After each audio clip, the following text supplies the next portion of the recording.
Bold predictions. We are still parsing through these things from last August. What did you say you'd put your money on? And how did it turn out? Well, the first one turned out really, really well.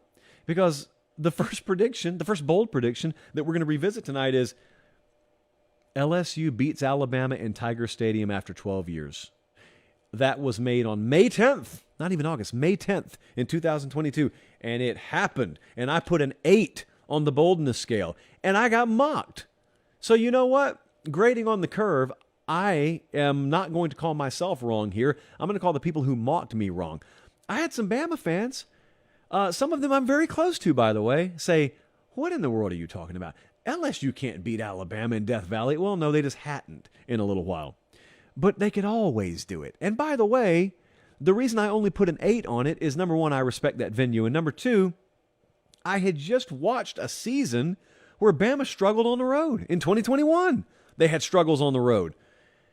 And they played for a national title and still struggled on the road. Well, they struggled mightily on the road this past year. This was one of them. They lost to Tennessee as well. Now, they were by a combined 4 points, but they count. Those are losses. So this one, nail on the head.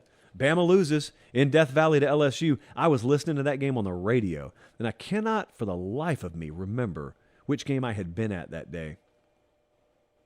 And I am not going to sit here in dead air for 10 seconds trying to remember it. Anyway, I was not there. I thought, no, never mind. Moving on. So first prediction hit. The second prediction was never going to hit. The second prediction was J.J. McCarthy is going to lead Michigan back to the playoff, and if it stopped there, it would be great. It didn't stop there. And he finishes top 5 in the Heisman. I put a 9.98 on the boldness rating here. Now, you may think to yourself, ooh, that was a close call because they did make the playoff. It wasn't a close call at all. This was always going to be one or the other. Michigan was never going to make the playoff and J.J. McCarthy be a Heisman finalist. It was going to be one or the other. J.J. McCarthy could throw the ball all over the place enough to warrant Heisman consideration, and Michigan probably would have lost 2 or 3 games because that was not the formula for them to win this year. I'll tell you truthfully, the prediction would have been better if you said Michigan's going to make the playoff and Blake Corum will be a Heisman contender. Now, he still didn't make it, but that would have been Michigan's ticket if they were to have had a Heisman finalist on a playoff campaign. I think that's the way it would have gone. This next one did not hit. And this next one had to do with the Big 12, and I gave this a little credence. So I put a 7 on the boldness scale on this one. It was from Will. He said, no Big 12 team will win 10 regular season games. One of them did, and that was TCU, and they went 12-0 regular season. Kansas State went 9-3 regular season. So one of them did.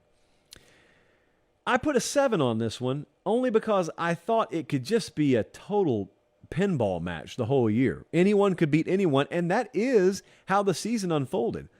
Even with TCU. You may look at this, if you were cryogenically frozen in August and you didn't get to watch the season and you're looking at the graphic on the screen and it says TCU goes 12-0 or 9-0 in conference play, 12-0 regular season, you may think to yourself, ooh, there was a dominant team out there. TCU wasn't dominant. They had a lot of close wins. That's exactly how it would have had to have happened. You got to win a whole bunch of close games. And the Big 12 had one team that did that, and ironically, or I guess unironically, they didn't even win the conference title. Still made the playoff and didn't win the playoff game, or actually won a playoff game and then went to the national championship game. So that's, I'll tell you, one of the craziest predictions would have been a Big 12 team makes the national title game without winning their conference title. Now, that one would have gotten a 10 on the boldness scale from me, and we would have had to burn the whole thing down because that actually would have hit. Next up, another little Heisman-flavored prediction here, and it's Georgia-related. So Jeremy said Kenny McIntosh, running back at Georgia, will be in the Heisman race, and I'll die on that hill. Rest in peace, Jeremy. Kenny McIntosh was nowhere to be found. This is where you walk the disrespect tightrope. You know, like, that's a prediction that's ridiculous. But yet, if I say it's ridiculous, I'm disrespecting Kenny McIntosh. I'm not disrespecting him. He's a very good football player. I'm respecting how immensely skilled and lucky you have to be a running back in modern college football and be a Heisman finalist. And if you'll remember, the last one who did it was Derrick Henry in 2015. And I had Belchie, who stood in a little bit for producer Jesse today. I had him look up Henry's stats. Henry ran the ball nearly 400 times that year, 5.6 yards per carry, over 2,200 yards, 28 touchdowns. That's just, you're not going to do that. And that's kind of the standard. That's what you're going to have to be doing to be a running back and be in the Heisman conversation. Kenny McIntosh had a good year. He was banged up a little bit, but he had 829 rushing yards, 10 touchdowns. He was, 5.6 yards per carry. So that's a good average, but it's not even close. It's not even close. And I don't even like that phrase. But in this case, it wasn't even close. By the way, general advice here. When you're making bold predictions, don't say you're going to die on the hill. Life is precious.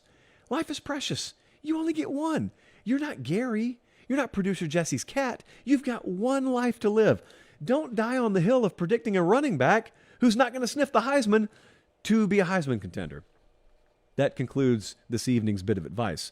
Last up here, I put an 8 on this one, and it hurt my heart, but I had to do it. Mike said Iowa State will win 9 games and reach the Big 12 championship game in a rugged Big 12 season. Mike, it was rugged, and never more so than for the Iowa State Cyclones. They went 1-8 in Big 12 play, and I saw every one of them. They were 4-8 overall, but they did beat Iowa, having scored only 10 points in the process. So there's that.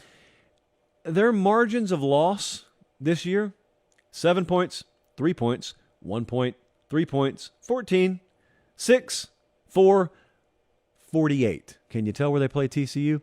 So there are 6 losses on here by a combined 24 points. I had Stats and Info run the numbers, and that is an average over those 6 games of 4 points per loss. Or losing by 4 points per game, I guess. This hurt me because I blindly am loyal to Iowa State. I almost abstained from predicting records for them because I just told you I'm biased. I was like, you can't trust me on Iowa State. I predicted them to go to the playoff 2 years ago. You can't trust me on them. Even today, I'm telling you, don't trust me when I talk about Iowa State. Respect me, but don't trust me when I talk about Iowa State. So yeah, that one crashed and burned. The prediction was they're going to win 9 games in conference, and they won 1. Yeah, that's not going to happen. That's tough. Thanks for watching, guys. Don't leave yet. Don't leave yet. Make sure you like the video, and please subscribe to the channel. Not just for me. That's how we keep this entire thing free.